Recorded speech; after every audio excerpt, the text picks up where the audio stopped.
Welcome into the Fun Astrology Podcast, Tuesday, January 28th, 2020. Thomas Miller back with you. Thanks for joining us, and thank you again for all of your comments on iTunes, Apple Podcasts, and all the other platforms that you listen to if they allow comments and you like the show. I'd love for you to leave a great comment. If you don't like the show, I'd love for you to email me and tell me so that we can improve. I'm always looking for good suggestions, but boy, I love those 5-star reviews because we are sneaking up to the top of that astrology category, and I'm so excited. So thank you guys. It's all because of you doing that and listening, and downloading these episodes is what does it. So thank you, thank you. All right, let's talk about Uranus today. So we've been talking about these squares with Mars most of last week, mentioned it yesterday, but let's flip the coin and let's go down and talk about Uranus in Taurus. Uranus just recently turned direct. It had been in retrograde for, it seems like, forever, but now it's finally moving forward again in Taurus. And this is going to be an interesting transit. Uranus in Taurus is, all the astrologers that have commented on it talk about it affecting the financial system of the world. They point out that the last time Uranus was transiting Taurus was the post-Depression New Deal changes in the United States, the Federal Reserve.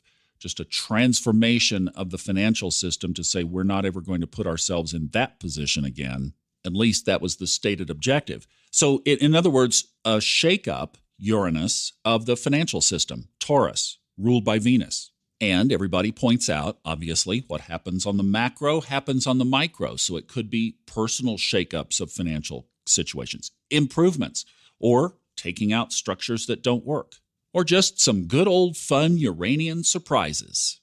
Well, what we have today is a semi-square to Mars and a square to the Sun.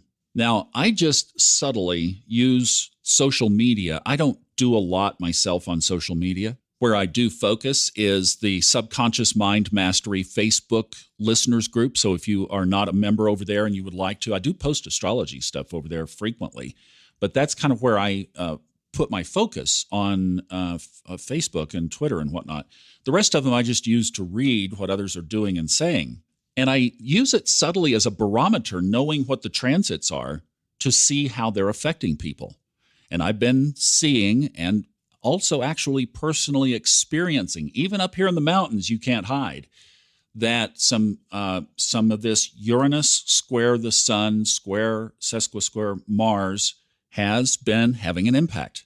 So whether that shadow has fallen on your path or not, obviously depends on several things going on in your life, but the energy is there. The potential energy is there for sure. So we could pull from that Taurus-type characteristics. It could be around money. It could be around relationships. It could be around like the foundation of the home. It could be around something earthy, grounded earthness, or extrapolations of those main themes.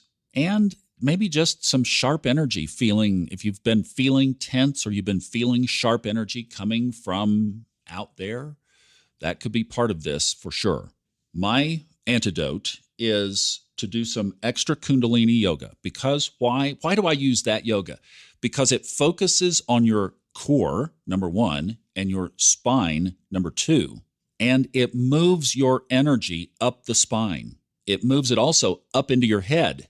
Now, actually, I have something that I can give you guys. If you go to soulfoodtalks.com and you go to the freebies section, you can find the Kundalini workout routine and chai tea recipes.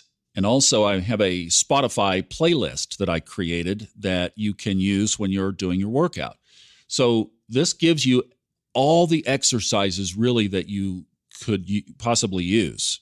And a lot of them you can do in your chair in your office. And that's what Hemant and I shot, was more of a chair-based, like what you can do in the middle of the day at work. And I'll have that video out at some point here in the next couple of weeks. And we'll get that in your hands and I'll let you know when it's available. But that's one of the things I do because it centers, it grounds, it gets your energy moving, and it gets your intuition flowing. The other thing is to just set intentions. So if you have a partner like I have with Majana, we set intentions together. We support each other's intentions through these onslaughts. So if you have either a romantic partner or a friend who is conscious, who will stand with you, like Himmet is that for me.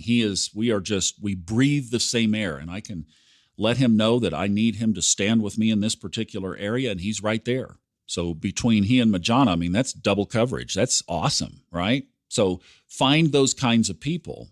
And actually, if you don't have that, the 2 Facebook groups that Majana and I both have going, Subconscious Mind Mastery podcast listeners and Life After Life Radio on Facebook, if you join those groups, there are people in there that will stand with you, one of those being me.